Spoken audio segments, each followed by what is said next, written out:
राजनीति में बड़ा मोड़ आ चुका है। 2 दशक तक मुख्यमंत्री की कुर्सी संभालने वाले नीतीश कुमार अब पटना की सत्ता से आगे बढ़कर दिल्ली की राजनीति की ओर कदम बढ़ाने की तैयारी में है। राज्यसभा के रास्ते संसद पहुंचने की चर्चा के बीच सवाल उठने लगे हैं कि बिहार की सियासत में अब अगला चेहरा कौन होगा और राज्य की राजनीति किस दिशा में जाएगी। नमस्कार, आप देख रहे हैं आयुध। बिहार की राजनीति में इन दिनों हलचल तेज है। लंबे समय से राज्य की राजनीति के सबसे बड़े चेहरे रहे नीतीश कुमार ने संकेत दिया है कि वे अब राज्यसभा के जरिए संसद के उच्च सदन में जाना चाहते हैं। सोशल मीडिया पर लिखे अपने संदेश में उन्होंने बताया कि संसदीय जीवन की शुरुआत करते समय उनके मन में एक इच्छा थी कि वे विधानमंडल और संसद दोनों के चारों सदनों के सदस्य बने और वे उसी अधूरे सपने को पूरा करना चाहते हैं। पिछले 2 दशकों से ज्यादा समय से बिहार की राजनीति में नीतीश कुमार एक मजबूत चेहरा रहे हैं। साल 2005 से लेकर अब तक उन्होंने कई बार मुख्यमंत्री पद संभाला और राज्य की राजनीति को नई दिशा दी। अगर उनके राजनीतिक सफर की टाइमलाइन देखें तो 2005 में वे बीजेपी के साथ एनडीए गठबंधन में मुख्यमंत्री बने और 2010 में भी इसी गठबंधन के साथ सत्ता में लौटे। लेकिन 2013 में उन्होंने बीजेपी से 17 साल पुराना गठबंधन तोड़ दिया। इसके बाद 2015 में उन्होंने लालू प्रसाद यादव की आरजेडी और कांग्रेस के साथ महागठबंधन बनाकर चुनाव जीता और सरकार बनाई। हालांकि ये साथ ज़्यादा समय तक नहीं चला और 2017 में उन्होंने महागठबंधन छोड़कर फिर से एनडीए के साथ सरकार बना ली।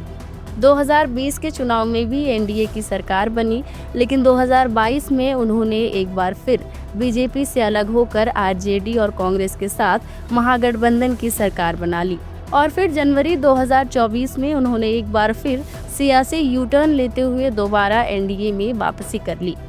यानी पिछले करीब 2 दशकों में नीतीश कुमार कई बार राजनीतिक गठबंधन बदल चुके हैं, लेकिन बिहार की सत्ता के केंद्र में लगातार बने रहे।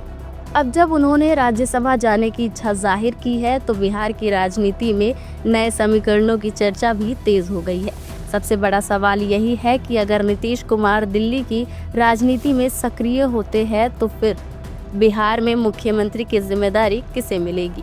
मौजूदा राजनीतिक समीकरणों को देखें तो एनडीए सरकार में बीजेपी की भूमिका काफी मजबूत मानी जा रही है। ऐसे में ये चर्चा भी तेज है कि लंबे समय के बाद बिहार में बीजेपी का कोई नेता मुख्यमंत्री बन सकता है।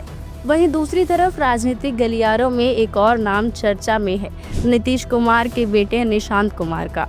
सूत्रों के मुताबिक अगर सत्ता में बदलाव होता है तो उन्हें सरकार में अहम जिम्मेदारी मिल सकती है और उन्हें उप मुख्यमंत्री के तौर पर भी देखा जा रहा है। हालांकि इस पर भी किसी भी पार्टी की ओर से अभी तक कोई आधिकारिक बयान नहीं आया है। अगर नीतीश कुमार की राजनीतिक यात्रा पर नजर डालें तो ये सफर भी कम दिलचस्प नहीं रहा। छात्र राजनीति से निकलकर उन्होंने समाजवादी आंदोलन में हिस्सा लिया, समता पार्टी बनाई, केंद्र में मंत्री बने और फिर बिहार के मुख्यमंत्री बनकर राज्य की राजनीति में अपनी अलग पहचान बनाई। पिछले करीब 20 सालों में उन्होंने कई बार राजनीतिक गठबंधन बदले, लेकिन सत्ता के केंद्र में हमेशा बने रहे। अब देखना होगा कि उनका ये नया राजनीतिक कदम बिहार की सियासत को किस दिशा में ले जाता है। लगातार जुड़े रहने के लिए आयुध को सब्सक्राइब जरूर करें।